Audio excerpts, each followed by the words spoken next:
Setum Budaya.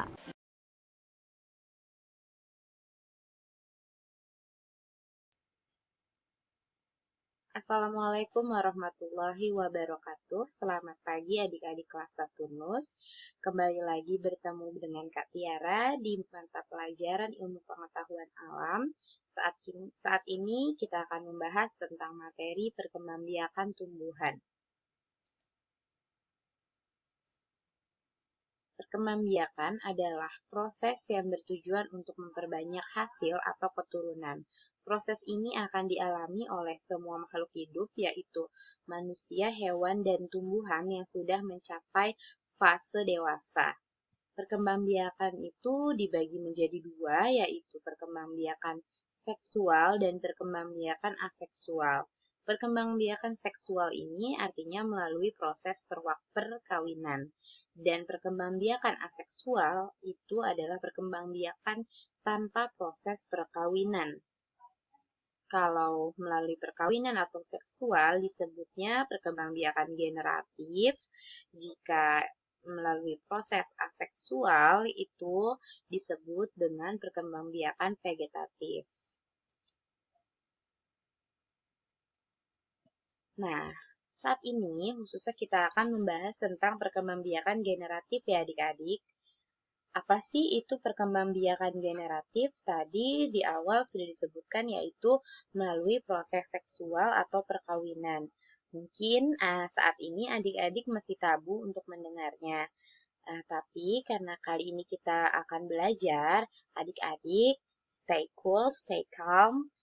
Ini semua dipelajari dan dilakukan untuk semata-mata hanya untuk ilmu pengetahuan, bukan untuk sesuatu yang negatif ya adik-adik.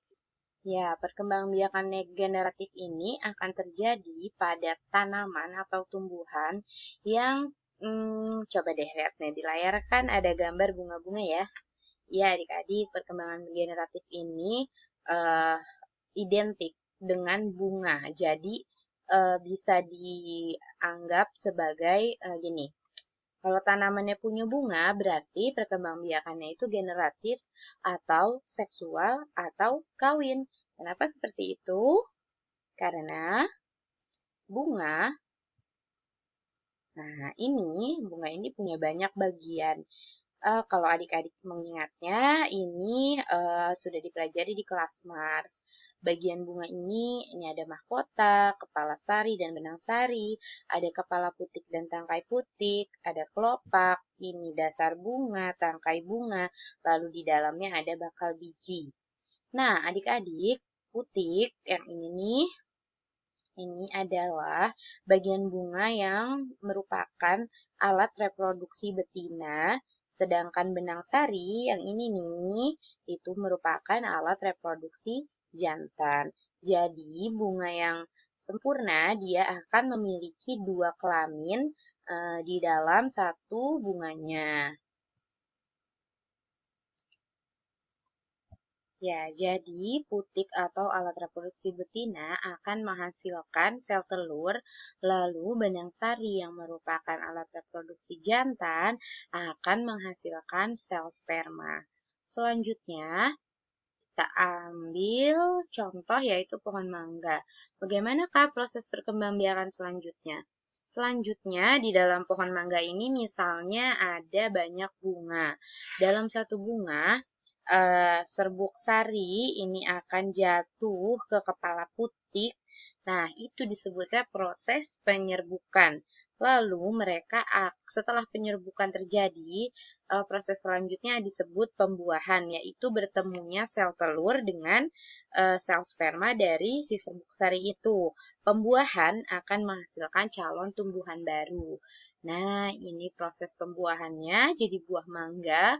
Lalu di dalam mangganya itu kan tadi ada biji mangganya ya. Nah, biji mangganya ini akan tumbuh akar, lalu kalau sudah jatuh ke tanah atau ditanam lagi si biji mangganya itu akan tumbuh akar dan tunas, lalu menjadi pohon kecil dan menjadi pohon mangga dewasa. Lalu berlanjut seperti itu berputar terus. Selanjutnya, nah ini yang tadi ya, penyerbukan itu adalah peristiwa jatuhnya serbuk sari ke kepala putik, sedangkan pembuahan adalah peristiwa bertemunya sel telur dengan serbuk sari atau dengan sel spermanya. Lanjut ke jenis-jenis penyerbukan. Kenapa ada berbagai jenis ya adik-adik?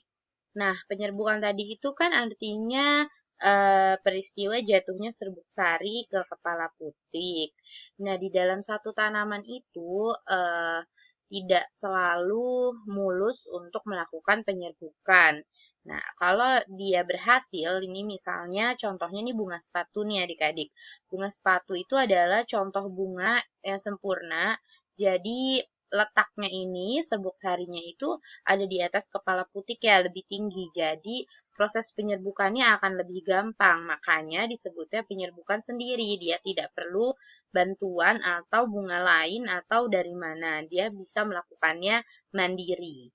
Lalu yang kedua itu adalah penyerbukan tetangga. Di sini dituliskan lain bunga satu tanaman. Jadi misalnya ini tanaman bunga sepatu yang berwarna kuning.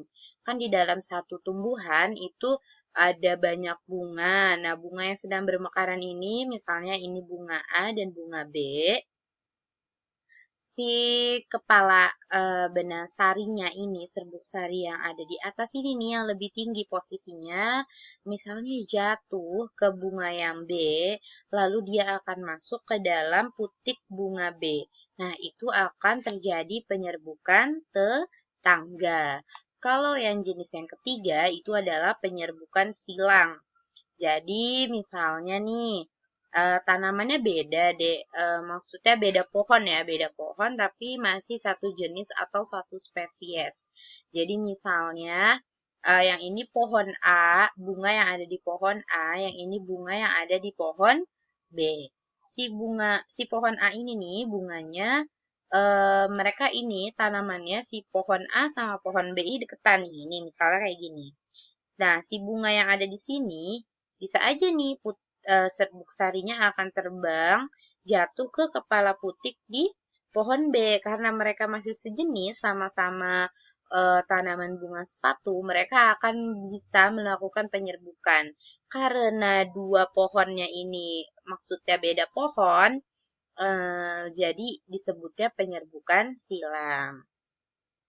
Lalu penyerbukan yang keempat itu adalah penyerbukan bastar. Lain bunga, lain tanaman, dan lain jenis. Jadi misalnya ini bunga sepatu, yang ini bunga sepatu kuning, ini bunga sepatu ungu misalnya ya.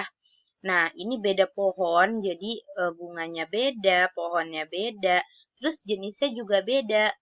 Kak, tapi katanya sama-sama bunga sepatu. Iya, yang dimaksud jenisnya berbeda itu misalnya jenis warnanya atau yang satu bunga sepatu yang kalau mekar itu akan besar sekali, kalau yang satu standar. Nah, itu beda jenis ya. Nah, si bunga yang oranye ini bisa aja nih serbuk sarinya akan hinggap atau jatuh di kepala putik si bunga ini, lalu mereka akan melakukan perkawinan. Perkawinan tersebut disebut sebagai penyerbukan bastar. Lanjut ya. Nah, penyerbukannya itu tadi kakak bilang ada pakai angin atau bisa aja. Maksudnya gimana sih kak? Ya, penyerbukan ini bisa dibantu atau disponsori lah gitu ya, dibantu oleh perantara. Jadi perantara itu adik-adik tahu nggak perantara? Misalnya adik-adik belanja online, nggak tahu-tahu barangnya datang sampai rumah kan? Pasti ada perantara. Nah, perantaranya itu apa? Ya tukang paket, ya gak, jasa ekspedisi, atau misalnya kita pesan makan, ada abang ojek yang anter. Nah, seperti itu mereka disebut sebagai perantara. Nah, di dalam proses penyerbukan tumbuhan yang generatif, itu ada 4 jenis perantara. Yang pertama, penyerbukan yang dibantu oleh air. Jadi perantaranya adalah air. Misalnya ini tanaman lamun. Tinggalnya di air ya, hidupnya di air. Serbuk sarinya ini bisa lepas dari tangkai sarinya, lalu terbawa oleh air, jadi di sungai gitu dibawa oleh air, lalu misalnya berapa ratus meter itu ada ini nih, tanaman lamus yang lain. Nah, terus dia ini akan menempel di putik tanaman lamun yang lain. Lalu mereka akan melakukan penyerbukan kayak gitu. Jadi dibantu sama air. Ini eh, case-nya atau kejadiannya terjadi kalau tanaman itu hidup di air. Bisa juga dibawa oleh air hujan ya adik-adik untuk di tanaman yang darat. Selanjutnya, penyerbukan yang perantaranya itu adalah angin. Nih, kalau yang angin itu biasanya bunganya yang mudah lepas dari tangkainya. Jadi ini misalnya angin lagi bertiup, terus si jagung ini nih bunga jagung ya contohnya, serbuk sarinya akan terlepas dan terbang terbawa angin lalu hinggap di putik jagung lain.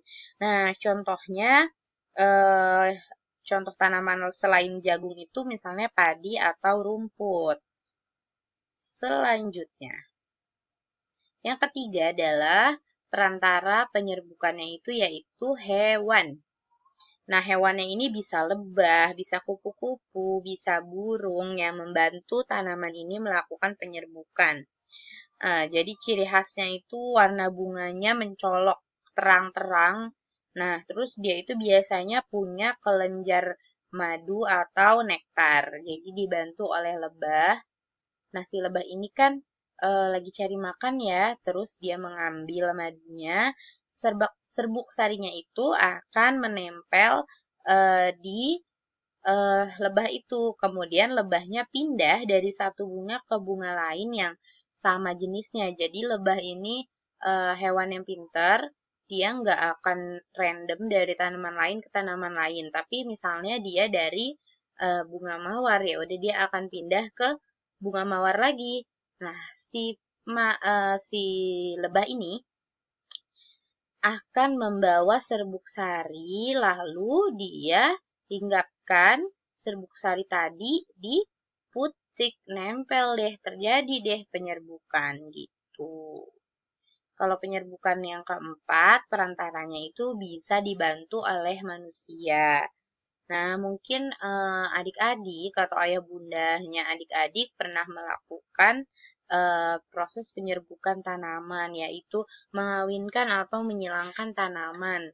Nah, tapi biasanya ada sini yang dua contoh tanaman yang memang penyerbukannya itu harus dibantu oleh manusia, yaitu bunga vanili, ini yang ada di gambar, dan tanaman atau tumbuhan salak. Jadi putiknya tuh nih kayak disodok gitu, diambil, dikupas, bisa pakai tangan, bisa pakai alat, dibantu.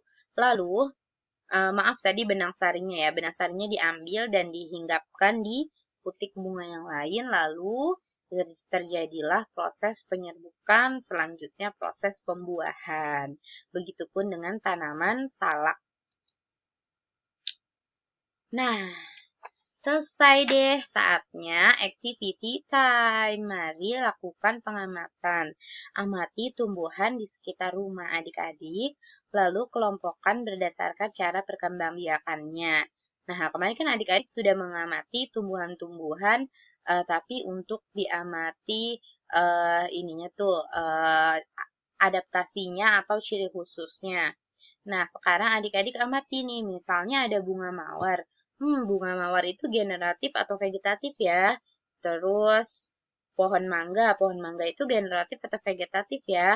Kaktus itu generatif atau vegetatif ya, seperti itu. Jangan lupa kata kuncinya kalau generatif itu ciri utamanya adalah mempunyai bunga. Oke deh, semoga adik-adik bisa memahami materi dari kakak.